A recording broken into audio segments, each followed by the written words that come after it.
Finally માલિક આવી ગયા. જય સ્વામિનારાયણ બધાને. ઉપડી ગયા આપણે ટ્યુશન જવા. આ કાકાની પીયુસી પતી ગઈ લાગે છે. પોગી ગયો મહાદેવજીના મંદિરે. હર હર મહાદેવ. અહીંયા ટ્રસ્ટના ચોપડા આવી ગયા છે. નાનો ચોપડો 30 માં અને મોટો 40 માં. આ સ્ક્રીન ઉપર દાદાનો નંબર છે, જોઈને તો લઈ આવજો. આ ઢગલો ક્યારે ખાલી થઈ જાય ને કે નક્કી નહીં. જય સરસ્વતી માતા. આજ તો બજરંગ દળ જ છે આખા ક્લાસમાં. આવી ગયા ઓફિસ. ઈધર તો એક મણકા તાળા લગા હે.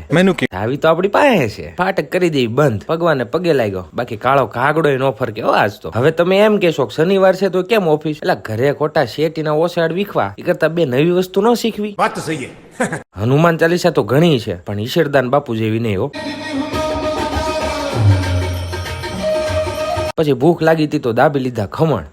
કેબિન કે અંદર બંદર, ઘડીક આયા ને ઘડીક આયા. પછી આ 1 આ 2 અને 3 મશીન કર્યા બંધ. ને ભૂખ લાગી હતી તો મમ્મીએ બનાવી હતી ચટણી ને આપણે બનાવી લીધી ભેળ ને બેહી ગયા ખાવા. પછી હાથ પગ ધોઈને ભગવાનની કરી આરતી અને બેઠો પાછો ઘડીક શીખવા અને પછી બેઠો